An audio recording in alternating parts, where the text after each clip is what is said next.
అందరికీ నమస్కారం. ఒక విషయం గురించి గవర్నమెంట్ దృష్టికి తీసుకెళ్తూ పదే పదే ఆ విషయం గురించి చర్చిస్తూ యాక్షన్ తీసుకోండి అనేసి నేను చెప్తుంటే యాక్షన్ తీసుకోకపోగా నువ్వు ఏం చేసుకుంటావో చేసుకో, నువ్వు ఏం చేయగలవో మేము చూస్తాము అని వెటకారంగా వ్యంగ్యంగా బిహేవ్ చేస్తుంటే ఇంకెందుకు పార్టీ రూల్స్ అండ్ రెగ్యులేషన్స్? అవన్నీ అవసరం లేదు కదా. నేను అరవ శ్రీధర్ గురించి మాట్లాడుతున్నా. మొన్న పార్టీ కండువా వేసుకున్నాడు, నిన్న పార్టీ కార్యాలయానికే వెళ్ళి మీటింగ్ పెట్టుకున్నాడు. కానీ రిపోర్టర్స్ని ఎవరిని ఫొటోస్ తీయొద్దు, ఇది అంతర్గత మీటింగ్ అనేసి అన్నాడంట. ఎలా అంతర్గత మీటింగ్ అవుతుంది? నీకు అసలు పార్టీ కార్యక్రమాలకే అలో లేనప్పుడు నువ్వు పార్టీ కార్యాలయానికి ఎలా వెళ్తావు? నువ్వు నా మీద నెగ్గాలని చూడు, కానీ ఎప్పుడు ఒక క్లీన్ చిట్ తీసుకో, నన్ను రాంగ్ అని ప్రూవ్ చేయి. ఇప్పుడు అందరూ అడగచ్చు, పార్టీకి సంబంధం లేదనేసి అంటున్నావు, మళ్ళీ పార్టీని ఎందుకు ఇన్వాల్వ్ చేస్తున్నావు అనేసి.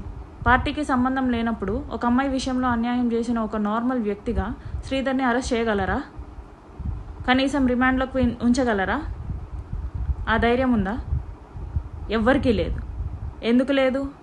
అతను ఎమ్మెల్యే పవర్ వాడుతున్నాడు కాబట్టి, అతను ఎమ్మెల్యే పవర్ వాడే బయట తిరగగలుగుతున్నాడు కాబట్టి. అందుకే నేను పార్టీని ఇన్వాల్వ్ చేస్తున్నాను. ఎందుకు వచ్చింది ఎమ్మెల్యే పదవి? పార్టీ ఉంది కాబట్టి వచ్చింది. పవన్ కళ్యాణ్ గారు ఒక కమిటీ వేసినప్పుడు ఆ కమిటీ నీకు ఎటువంటి రిపోర్ట్ ఇవ్వకపోతే నువ్వు ఎలా బయట తిరుగుతావు? కమిటీ ఒక రిపోర్ట్ ఇవ్వాలి కదా. నువ్వు మంచోడు అనేసే ఈ రిపోర్ట్ ఇవ్వమని చెప్పు, ప్రూఫ్స్తో. నువ్వు మంచోడు అనేసే రిపోర్ట్ ఇవ్వమని చెప్పు, వీణా రాంగ్ అని చెప్పేసి ప్రూఫ్స్తో రిపోర్ట్ ఇవ్వమని చెప్పు. అప్పుడు నువ్వు తిరుగు పార్టీ కార్యక్రమాలకి. ఇదంతా వదిలేసి ఫొటోస్ అప్లోడ్ చేయొద్దంట, కానీ నువ్వు మాత్రం పార్టీ కార్యాలయానికి వెళ్ళిపోతావంట. ఇది అంతా పవన్ కళ్యాణ్ గారికి తెలిసి జరుగుతుందా, తెలియకుండా జరుగుతుందా? పవన్ కళ్యాణ్ గారు ఒక నివేదిక అయితే ప్రకటించారు కదా. Then prove me wrong. Veena wrong, Veena చెడ్డది, వీణా ట్రాప్ చేసింది, ఇది అనేసి రిపోర్ట్ ఏదో ఒకటి ఇవ్వాలి కదా. 2 months మీకేమన్నా ఆటలుగా ఉందా? ఒక అమ్మాయి జీవితం అంటే. ఒక అమ్మాయి బయటకు వచ్చి నేను మైలు పడిపోయాను, నా కుటుంబం నాశనం అయిపోయింది ఒక ఎమ్మెల్యే వల్ల, న్యాయం చేయండి అని చెప్పేసి బహిరంగంగా మాట్లాడుతుంటే కనీసం విచారణ లేదు, నా నుంచి విచారణ లేదు.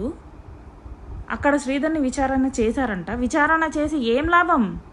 విజయవాడ నుంచి వచ్చి ఏం లాభం?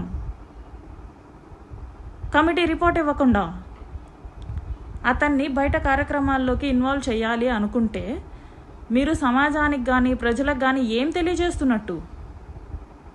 అంటే ఇలా ఎవరి విషయంలో అయినా సరే, అమ్మాయిల విషయంలో అయినా సరే, ఆడవాళ్ళ విషయంలో అయినా సరే, ఇలా చేసే ఒక ప్రజాప్రతినిధిని కానీ ఎవరినైనా కానీ మీరు సపోర్ట్ చేస్తున్నట్ట, మెల్లిగా ప్రజలకు అలవాటు చేస్తున్నట్ట. రేపు మీ కుటుంబాల్లో కూడా ఇలా జరిగితే ఏం చేస్తారు? మా పార్టీ అని చెప్పేసి ముడుచుకొని కూర్చుంటారా? నాకు తెలిసి ఇదంతా పవన్ కళ్యాణ్ గారికి తెలిసి జరుగుతుందో తెలియక జరుగుతుందో నాకు తెలీదు, కానీ I still believe in Pawan Kalyan గారు. ఒక పార్టీ నివేదిక ఇవ్వకుండా ఎమ్మెల్యే అరవ శ్రీధర్ని పార్టీ ఆఫీస్లోకి అలో చేస్తున్నారు, పార్టీ కండువా వేసుకోవడానికి అలో చేస్తున్నారు, వాడు పబ్లిక్గా సోషల్ మీడియాలో పోస్టులు చేస్తున్నాడు, ప్రజల్లోకి వస్తున్నాడు అంటే దీన్ని మీరు ఏం మెసేజ్ ఇద్దామని చెప్పేసి స్టేట్కి? ఇటువంటి వాళ్ళు అమ్మాయిలకు అన్యాయం చేసినా సరే, అమ్మాయిల్ని రేప్ చేసినా సరే, అమ్మాయిల్ని మోసం చేసినా సరే మీరు వదిలేస్తారు, అంతే కదా? You exactly mean. నేనే అడుగుతున్నాను, నన్ను రాంగ్ అని ప్రూవ్ చేసో, శ్రీధర్ని రైట్ అని ప్రూవ్ చేసో ఒక రిపోర్ట్ ఇచ్చి విత్ ప్రూఫ్స్ ఒక రిపోర్ట్ ఇచ్చి పార్టీ కార్యక్రమాల్లో అలో చేయండి. ఇదంతా మానేసి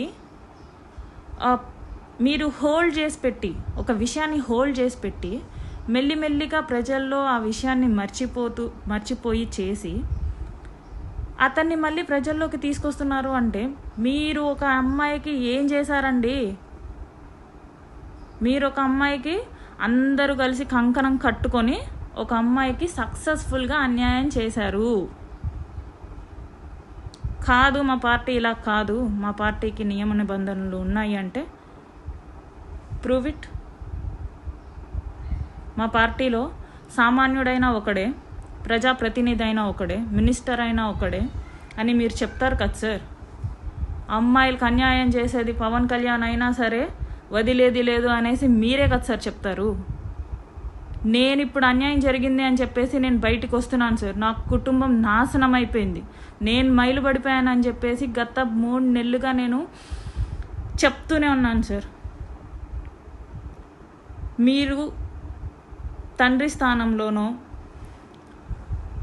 ఒక పెద్ద మనిషి స్థానంలోనో ఒక సహృదయంతో మీరు ఒక కమిటీ వేశారు. వెంటనే రియాక్ట్ అయ్యి కమిటీ కూడా వచ్చింది. ఇది పార్టీకి అతీతం అని చెప్పినా కూడా మీరు కమిటీ వేశారు అంటే ఐఎమ్ సో గ్లాడ్ మీరు నాకున్నారు అనేసి. కానీ ఇప్పుడు ఏం జరుగుతుంది? కమిటీ నుంచి ఎటువంటి రెస్పాన్స్ లేదు, ఎటువంటి రిపోర్ట్ లేదు. అక్కడే నేను సగం గెలిచేశాను సార్. మీరు నివేదిక ఇవ్వట్లేదు అంటేనే మీ సైడ్ తప్పు ఉంది కాబట్టే కదా నివేదిక ఇవ్వట్లేదు. అండ్ పార్టీ కార్యక్రమాల్లోకి మెల్లిమెల్లిగా అలవాటు చేద్దాం అనుకుంటున్నారు. ఇది మీరు నాకు సక్సెస్ఫుల్గా మోసం చేసినట్టే కదా సార్. ఇలాంటి ఒక బిహేవియర్తో, ఇలాంటి ఒక పనులతో ఎలా సార్ ఎంకరేజ్ చేస్తారు ఎమ్మెల్యేస్ని? నువ్వు ఎలా అయినా ఉండరా, నేను చూసుకుంటాను అని అన్నట్టే కదా సార్. దీన్ని నేను చాలా ఖండిస్తున్నాను. ఇది ఇలాగే ఉంటుంది అంటే మీరు ఏదో చేస్తారు అనేసి నేను బయటకు వచ్చినందుకు ఇది ఇలాగే ఉంటుంది, మేము మా వాళ్ళకే సపోర్ట్ చేసుకుంటాం అంటే నేను కూడా మీ డిపార్ట్మెంటే, నాకు మీ సపోర్ట్ కోరుకుంటున్నాను. మీరు న్యాయాన్యాయాలు పరిశీలించి ఎవరు మోసం చేశారో, ఎవరు తప్పు చేశారో మీరు పరిశీలించి అప్పుడు శిక్ష వేయండి. అప్పుడు నాకు శిక్ష వేయండి నా తప్పు ఉంటే. శ్రీధర్ని శిక్షించండి. అది మానేసి ఒక ఎమ్మెల్యే పవర్ ఉంది కదా అని చెప్పేసి మీరందరూ ఒక అమ్మాయికి అన్యాయం చేయడం ఏంటి సార్? చాలా తప్పు సార్. ఇది ఇలాగే ఉంటుంది అంటే నాకు ఆత్మహత్య తప్ప వేరే దారి లేదు. అది కూడా నేను మీ పార్టీ ముందే, జనసేన పార్టీ విజయవాడలో వచ్చి మీ పార్టీ కార్యాలయం ముందే నేను పెట్రోల్ పోసుకొని తగలబెట్టేసుకుంటాను. ఇంత బహిరంగంగా ఏ ఆడదైనా సరే బయటకు వచ్చి నాకు నష్టం జరిగింది అనేసి చెప్పేది ఎందుకో తెలుసా? పాపులర్ అవుదామని కాదు. ఇలాంటి విషయాల్లో కాదు పాపులర్ అయ్యేది. ఏదైనా సాధిస్తే పాపులర్ అయితే దానికి ఫేమ్ ఉంటుంది. మీరేదో చేస్తారని చెప్పేసి సార్ నేను బయటకు వచ్చాను. పాపులర్ అవుదామని కాదు, శ్రీధర్ని పాపులర్ చేద్దామని కాదు, శ్రీధర్ని నష్టపరుద్దామని కూడా కాదు. ఇలా ఉంది, ఇలా జరుగుతుంది. నా ప్రయత్నాలన్నీ తర్వాత నేను ఇలా బయటికి రావడం జరిగింది. అది కూడా ఎవరి వల్ల? మీ మీద నమ్మకం వల్ల. మీరు నాకు న్యాయం చేస్తారని చెప్పేసి. చిన్నప్పటి నుంచి చూస్తున్నాం మిమ్మల్ని. మీలో ఎంత కోపం ఉంటుందో, మీలో ఎంత కసి ఉంటుందో మీ ఫ్యాన్స్గా మాకు అంతే ఉంటుంది. అమ్మ నాన్న తమ్ముడు లాగా Pawan Kalyan also one of the family. మేము అలా అనుకునే వాళ్ళం సార్. మీరున్నారనేసే నేను బయటికి రావడం జరిగింది. లేదు మీరందరూ కంకణం కట్టుకొని నాకు అన్యాయం చేయాలి అనుకుంటే నేను మీ పార్టీ కార్యాలయానికే వచ్చి నేను ఆత్మహత్య చేసుకుంటాను సార్. ఇంతకంటే నాకు వేరే గత్యంతరం లేదు. చచ్చిన తర్వాత అయినా సరే వీణా గురించి ఆలోచిద్దామనేసి మీకేమన్నా అనిపిస్తుందేమో.